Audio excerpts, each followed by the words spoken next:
Hey, thanks for joining me today for this episode of Curves Welcome, a podcast about facing and embracing the curves of life. If this is your first time tuning in, this is Susie Carr. Well, today I have a very special guest for the podcast, Curves Welcome podcast, Martha Tettenborn, RD. She's a registered dietitian and certified primal health coach with over 30 years of experience working in many areas of nutrition. She currently works in long-term care with a focus on nursing homes and gerontology. Her private health coach practice, the Cancer Doula, promotes a low-carb, whole foods-based approach to disease prevention and cancer symptom management. A featured speaker at the Low Carb Weekend Summit and on numerous podcasts, Martha shares her knowledge as a dietitian and experience as a cancer patient to inform others about the power of metabolic interventions to support conventional cancer treatment. Martha also instructs courses teaching the ketogenic approach to cancer treatment for the Nutrition Network and Udemy. Martha, it is so wonderful to have you on the show. I cannot wait to dig into this topic because anybody who knows me in person and in real life here I love to talk about nutrition. It's something that is a passion point for me, especially when we consider food is medicine. And yes, I'm so excited to have you here. Welcome. Well, thank you. It's wonderful to be here with you today, Susie. So to get started, because I think it's really important to sort of set the stage for listeners in terms of what your journey looked like in terms of bringing you to this point where you have this amazing career in nutrition. Could you talk a little bit about what brought you to that? Sure. I had a fascination with health and healthcare right from the beginning. And because I had a mother who was physically handicapped, she had polio when she was 7, so she was quite disabled. And I had originally thought I wanted to do physiotherapy. But I spent 3 summers at a camp for children with disabilities. And what they told me is that physiotherapists inflict pain. Of course, it's necessary pain, but it's like, oh, maybe that's not the direction I want to go.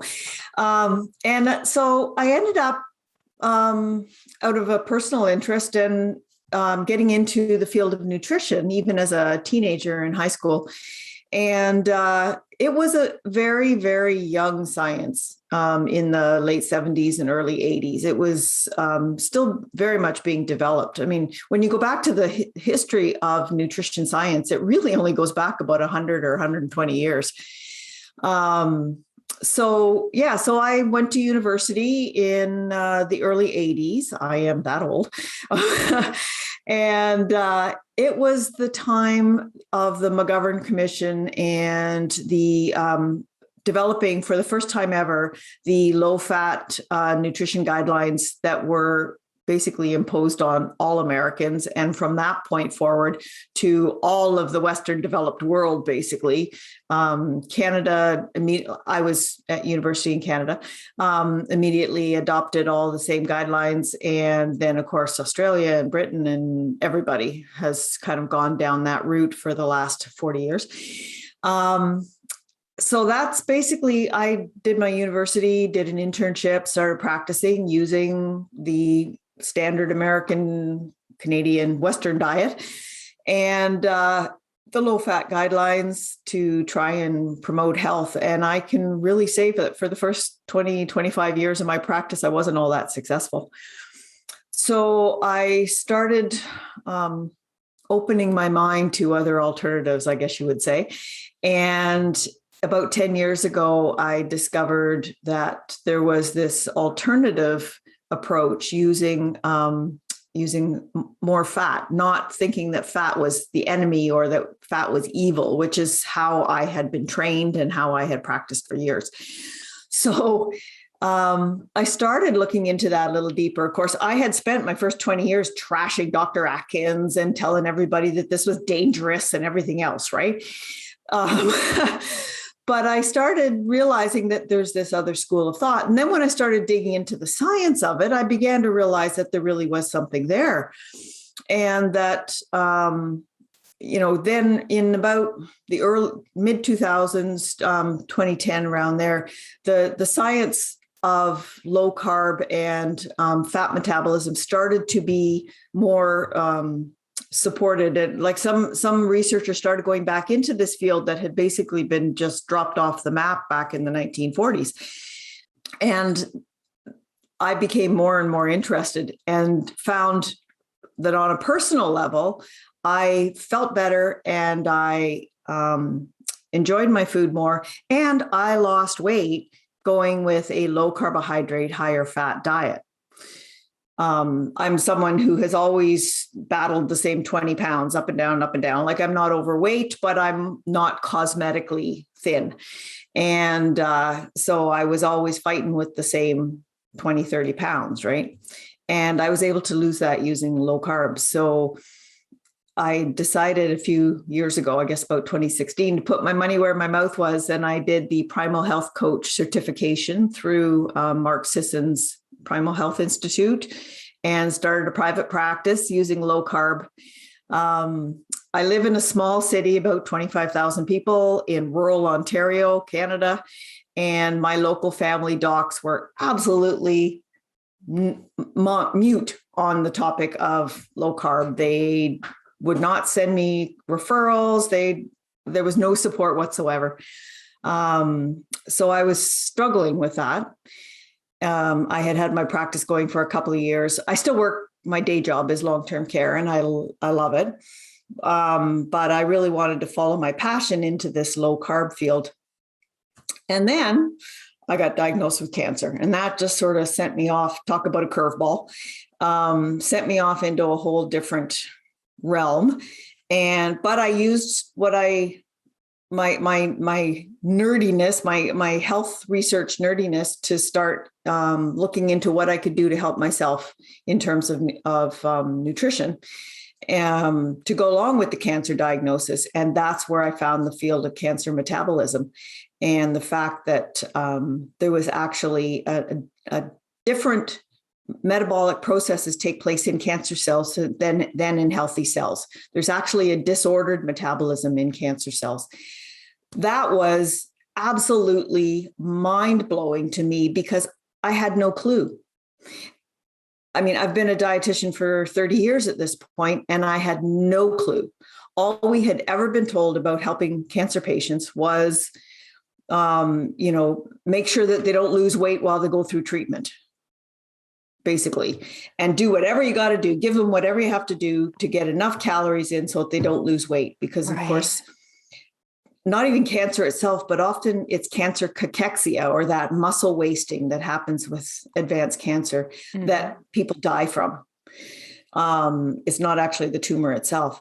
And cancer, I found out that cancer cachexia is not just about calories, because we spent all this energy telling people to pump in extra calories, extra sugars, extra fats, whatever, to get in the most nutrient density. That's all I knew. So learning that there was this whole different field of cancer metabolism that was different. And I mean, metabolism is about fuel, and fuel is food. And therefore there are things you can do to make a difference to your path. It's like, absolutely. Holy cow, who knew? Yes. Right? Gosh, you have just brought up so much information right now. I'm just, wow. So first of all, Mark Sisson, I'm a big fan of his philosophy. Primal Kitchen, I have his products, I have his salad dressings. I won't look at any other salad dressings but Mark Sisson's Primal Kitchen, because I know that there's not going to be a bunch of processed oils that are really bad for me in there.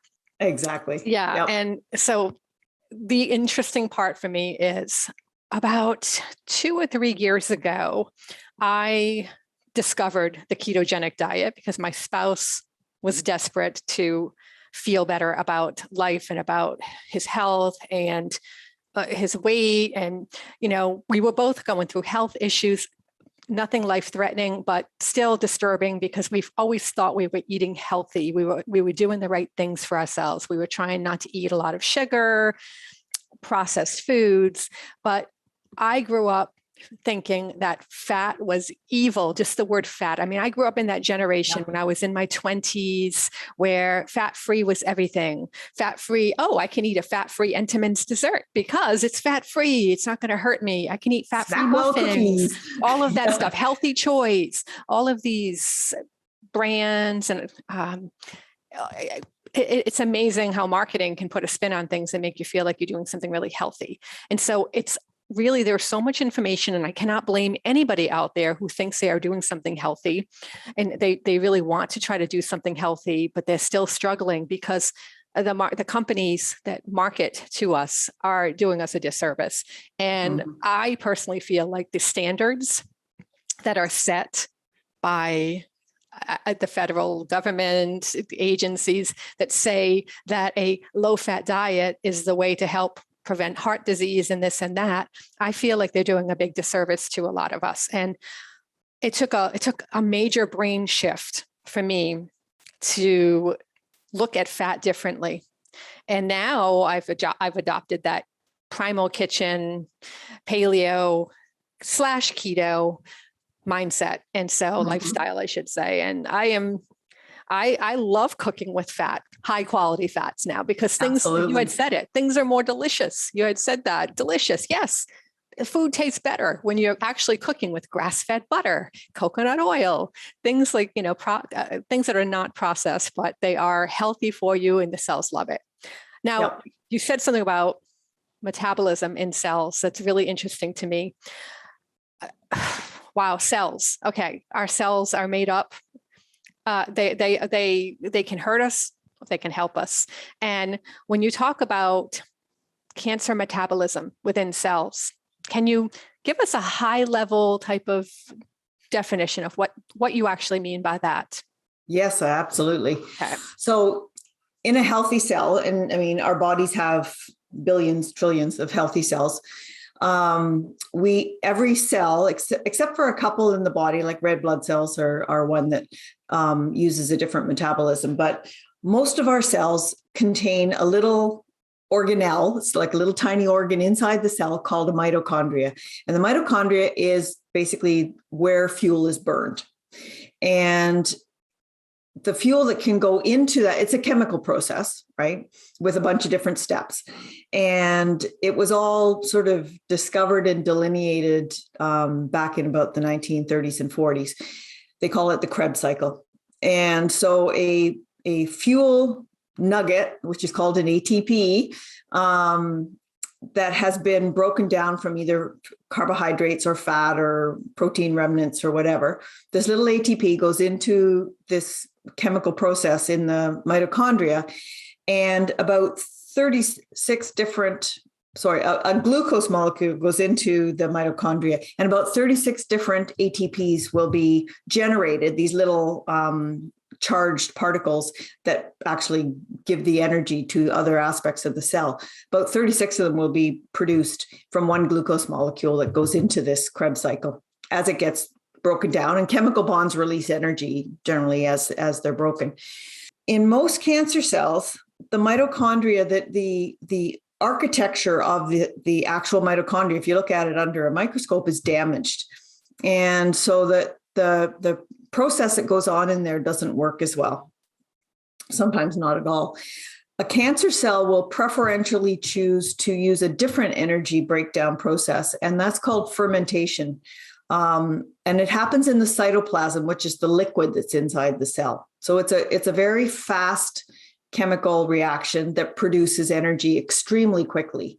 It breaks down a glucose molecule into lactic acid and usually hydrogen gas. So that breakdown creates two ATP molecules. So it's incredibly fast. We all have the ability to do that in every cell in our bodies, because that's what provides energy if we have an adrenaline response, like that life-threatening fight or flight response where you have to have energy like that. That's cellular fermentation. And so we are all capable of doing that, but cancer cells tend to use that preferentially. partly because the mitochondria doesn't seem to be working, and partly because the lactic acid creates an acidic environment, which creates inflammation, which, so there's a whole bunch of processes. If you're ever looking for a really amazing book that explains all this stuff, Dr. Jason Fung's newest book called The Cancer Code is a really great book for explaining what the difference is with cancer cells and cancer metabolism. I'd highly recommend that one for anyone who wants to get into the weeds on that stuff. Thank you, because there's so much there. We could talk for hours about this. Yeah. And what I want to be able to get down to the nitty gritty so that people tuning in and listening in, I'd like to really think about food as medicine and what your thoughts on that are. Like, when you hear that phrase, food is medicine, what does that mean to you? And obviously, I'm assuming you believe that is to be true. So I would really love to hear your feedback on that. Yeah, food is fuel. And how you fuel your body has a huge impact on how well it works. So, we are a species with about a 2.5 million year history, and we developed, evolutionary wise as the apes who hunted.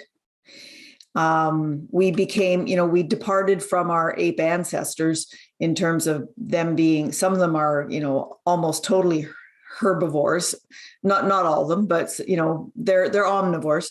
We became more omnivores. We became the ones who hunted.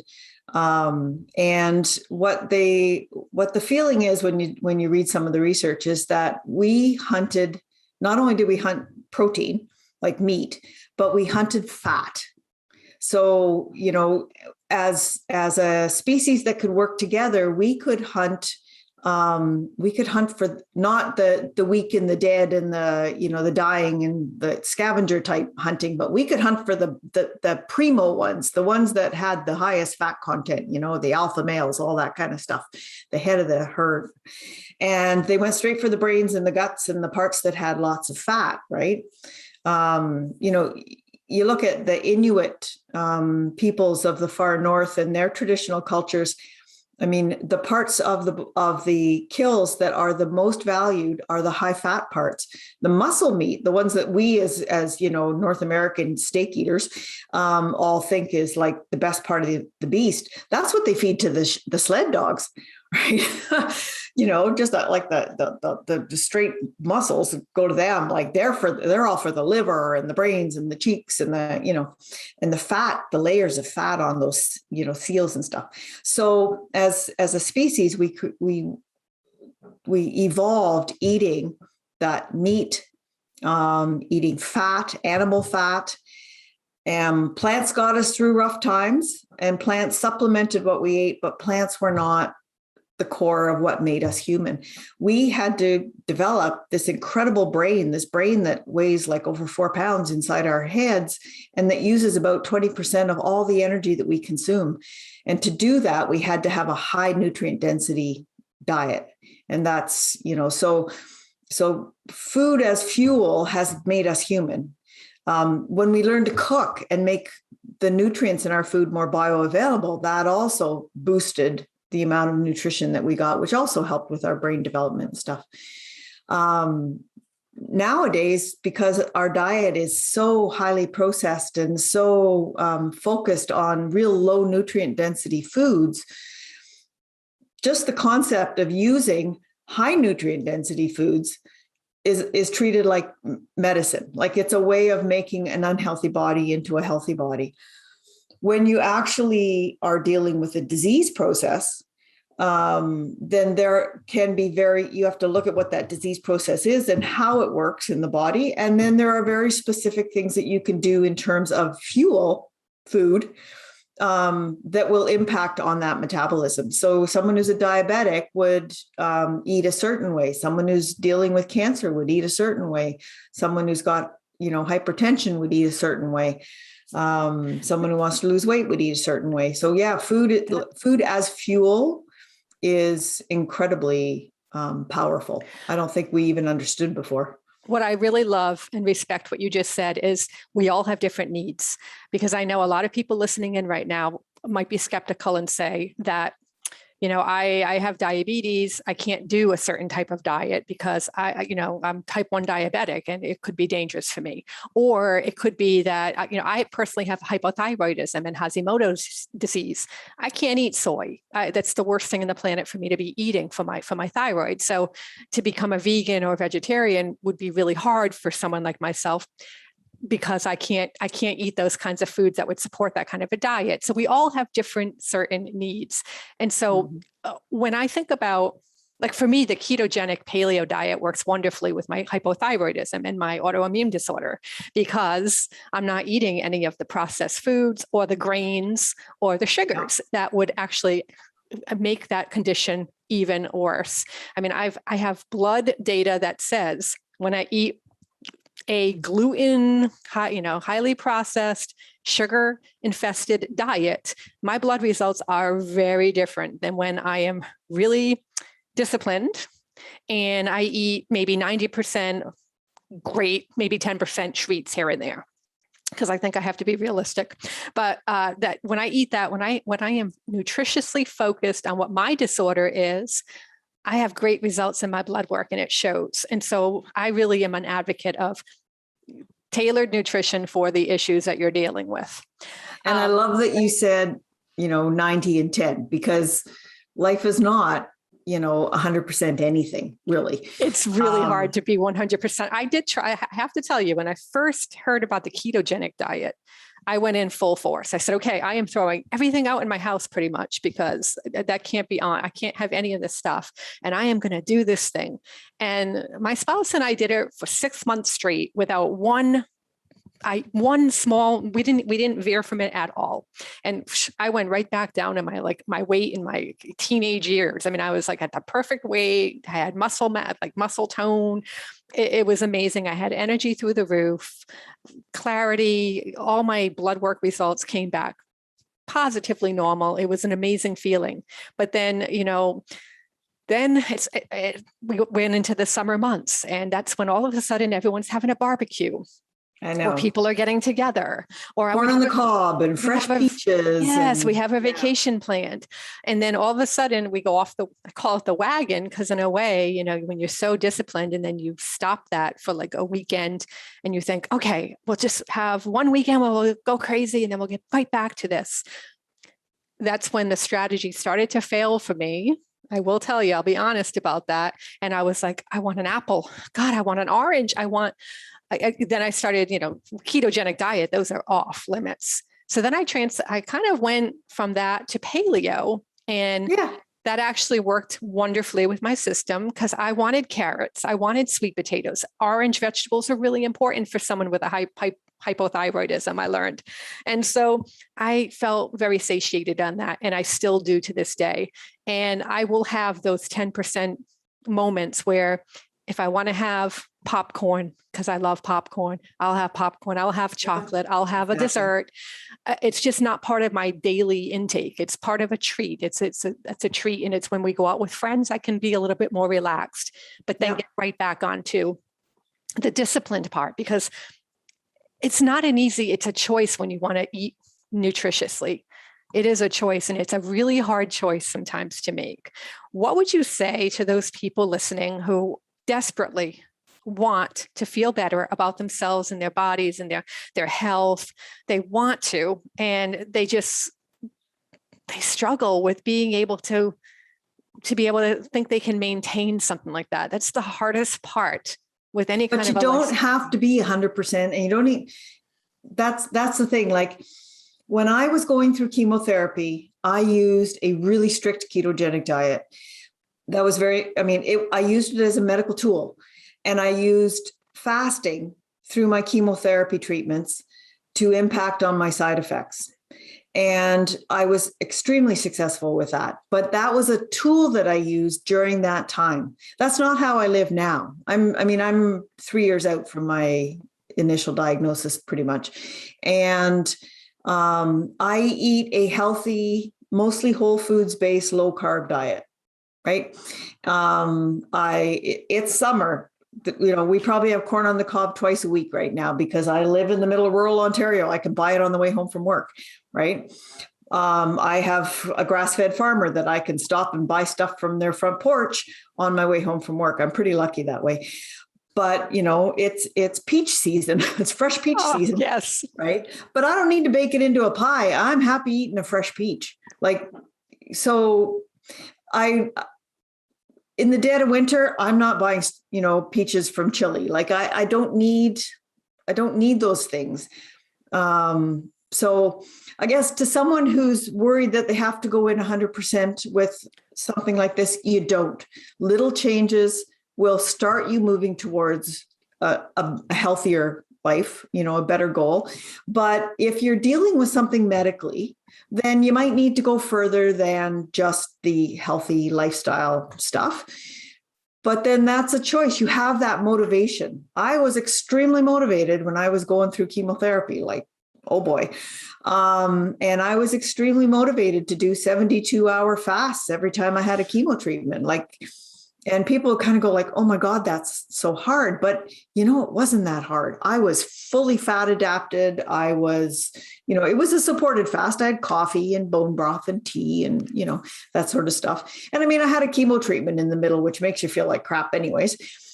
But I never got knocked down by my chemo to the extent that people are. And it was in a lot of ways because of what I did nutritionally. So I guess if someone's just looking at what they can do, there's basically, I would say, about three big things. Number one, if you're drinking anything like soda, stop. That's an easy fix. Easy peasy. Just stop. Switch to those bubbly flavored waters that everybody is selling these days, right? You will learn to not need the sweetness in those if you can change your taste. So take out as much sugar as you can manage, as much. Not real food that has carbohydrates necessarily to start with anyways, just sugar, honey, maple syrup, fake sugar, anything, right? Just get rid of them. That would be number one. Number two would be get the processed vegetable oils. Vegetable oils is the wrong word. Processed industrially produced grain or legume-based oils. That's soya, canola, corn oil. Get those things out of your diet 100%. Okay, so throw away the margarine. Go back to using real butter.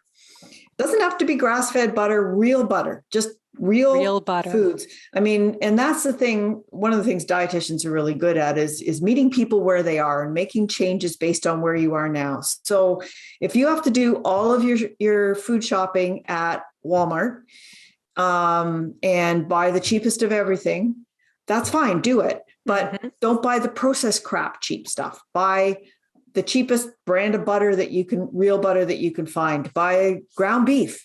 Buy chicken thighs, buy canned tuna, but not the one that's in soy oil or corn oil, right? Buy sardines, but again, not the one that's in soy oil. Buy the one that's in water or olive oil. Buy extra virgin olive oil, but buy the cheap brand if that's what you need. So you can do it in gradations. So yeah, so sugar is one. The processed vegetable oils is the next one. And the third one would be highly processed crap foods. Okay. What Michael Pollan calls food-like substances, right? They are not food. They basically say if you can't grow it or catch it or kill it, then it's not real food, right? So, meats, vegetables, fruits, dairy products that are, again, just your basic, something that's been cultured out of dairy, like cheese, sour cream, yogurts without the sugar added, Greek yogurt, those sort of things. You can build a delicious life. Oh, and eggs. Eggs are like the perfect little food We eat more eggs in this house, and I can't even explain to you how many eggs we go through in this house. I have my own chickens. If I had property to do that, I would be totally having chickens so that I could have eggs all the time. Yes. All right. I love everything you just said because it is something that everybody can take something away from this conversation and do and be proactive and actually do. So I love how you said, meet people where they are, because let's face it, buying organic is, yes, it might be ideal, but it might not be ideal for somebody's wallet. They might not be able to afford that. So then all of a sudden they feel like a failure when they go to the grocery store and they buy an apple that's not organic. Yeah. So we have to take that completely out of the equation right now. If we have the other thing, Susie, that you just reminded me of is organic. If you're going to use grain products, use organic grain. Okay. So that's the one place where it's worth putting your money into organics is organic flour, organic sugar, organic bread, organic cereal, organic pasta. So if you're going to use those as part of your lifestyle, that gets you away from glyphosate, the chemical that's in Roundup that's used on most North American agriculture, whether it's a genetically modified product or a non-genetically modified product like wheat. It's used across the board and it's in our diet, and there's all kinds of health consequences with that. So if you're going to put your money into organic anywhere, organic bread and organic breakfast cereal would probably be the two big ones. Great information. I'm so happy that you said that, because yes, so maybe somebody cannot buy everything organic, but they could buy what is most important to be organic. That's what they should be focused on. So thank you for saying that. And then in terms of, say, fruits and vegetables, that would be the most important to buy organic if you can. What would those be? I would refer anybody who's looking for that information to go and Google the Dirty Dozen. The Dirty Dozen. Okay. Yeah. And that is a list that is created and maintained and upgraded as needed be, that has information about the foods that are the most pesticide laden, and particularly ones that like tender fruits, like the ones that you can't scrub or wash off or peel or anything, right? So like strawberries and stuff that tend to be higher in pesticides, and you're unable to get the pesticides off. Something you can peel, and you don't eat the peel, that's a lot easier to manage. So there's, the Dirty Dozen. And then the alternative to that is called the Clean 15, which is the sort of the ones that are where pesticide residue is the least of an issue. So if you just Google those, that's where you'll get the most up-to-date information on that. That is great, because that is something that I worry about, is the pesticides, because I went on a trip in 2019 to Colombia, South America, to stay with family for a couple of months. And it was beautiful. We had a wonderful time. And one thing I will say is I went there and thought I was going to gain a whole bunch of weight, first of all, because of the fact that we were just eating like bread and everything is very carb based in Colombia. I gained 2 pounds the whole time. And I think it's because of the way they actually make food. They don't genetically modify like we do here. It's grown differently. That being said, though, one area that I think is of particular importance, if somebody is a coffee drinker, that organic coffee, that's one that I learned is really important to get organic if you can get organic coffee, because, and I witnessed it firsthand in Colombia, we walked through coffee fields and it was, commercially, you could see it was a commercial coffee field because it was just miles and miles of coffee beans being grown. And they just had hoses upon hoses of pesticides, just throwing pesticides at it to be able to, help keep the insects away, I guess. And I was so disturbed by what I had seen in terms of the way they spray it down. It was the people had full hazmat suits on working in the fields, and it really bothered me. So when I came home, I have not, unless I go to a restaurant and they just serve regular coffee, but for the most part, any kind of coffee I bring into this house is going to be organic, because it's just that I just saw that and it was like, coffee beans drenched in pesticides. A lot of people would be horrified if they actually saw what happens in agriculture. But I agree with you. If I drink too much regular coffee, it starts to irritate my bladder. Yes. And so I have, good coffee at home is important to me. And we use organic as well. Yeah. Because I love my coffee. And me too. I did try to give that up for a little bit. Regular coffee just doesn't, No, it doesn't doesn't. sit well yeah. No, it's very high in, it's very acidic, and, I'm sure the pesticides don't help with that situation. But all right, so this has just been an amazing conversation. And I really could go on for hours and hours and hours, because I love learning about nutrition. And the more I learn, the more empowered I feel. And I really hope that anybody listening in on this conversation today will feel empowered. If you've learned something new and you can apply it, it would be so wonderful if everybody here could just take one thing from what you heard today and apply it in your life, because it really is those small incremental changes that we make that can make a big difference. You don't have to be like me and go full in for 6 months straight, disciplined and not seeing anything else but, the ketogenic diet. For me, I was highly motivated because I had an autoimmune disorder that I needed to get under control. So it's a powerful tool. It was very powerful. Use it as a tool. Yeah. And it got it under control. And so because of that, I'm a firm believer that when you are very highly motivated, you'll do anything. But to stay in that state, well, I don't think it's realistic, but I do think that it makes permanent changes in terms of being able to address things as needed, but to be able to see the full breadth of what nutrition can do to help intensify and increase the quality of our lives. Yeah. So, Martha, is there anything else that I have not asked you today that you feel you really want listeners to take away from this conversation?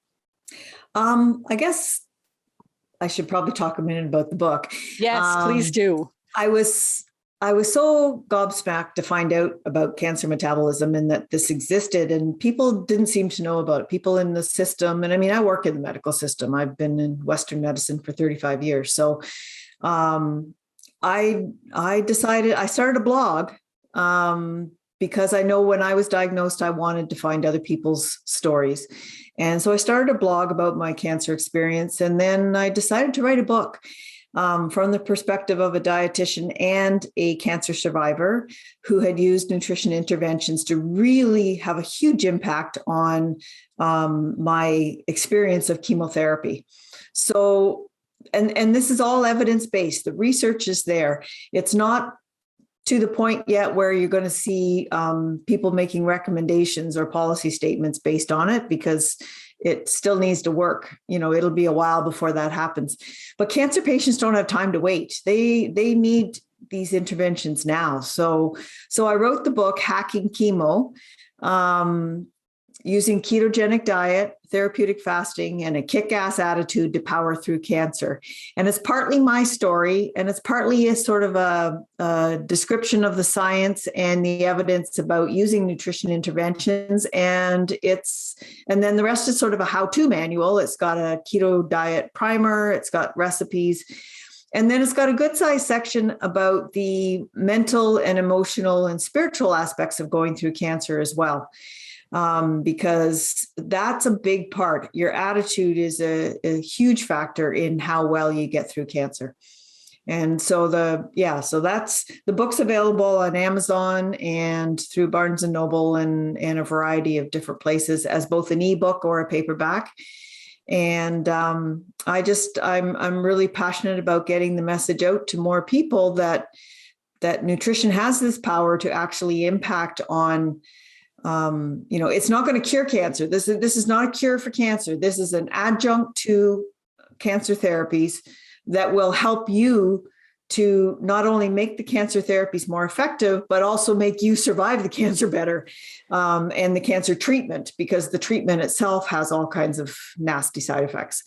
And all of that can be impacted by what you do nutritionally. So that was why I wrote the book. And I have a blog at marthatettenborn.com, which also has links to the books and stuff, but that's where the blog is, and a whole page of articles, evidence that supports what I'm doing, and information about my cancer doula practice, which is basically a health coaching practice. If there's people who are going through cancer therapy and want a dietitian's support. I cannot practice as a dietitian outside of Ontario because of my license restrictions, but I can be a cancer supportive health coach person. So that information's there as well. Oh, that's so helpful. I'm going to link to that in the description of Thank this you. podcast, as well as if you're watching this on YouTube, it will be in the description on YouTube as well. And it will be in my blog. This is all really great information, and I cannot wait to sign up for your blog and to read this information because unfortunately, most everybody in the world knows somebody or is affected by somebody's cancer diagnosis. And Absolutely. yeah, so thank you so much, Martha, for the information that you shared with us today. It's completely heartfelt. I could feel it and so much appreciated. Really appreciate you being here. Oh, thank you so much for the opportunity. Thanks for tuning in. Until next time, go out there and continue to learn, grow, and embrace life's curves.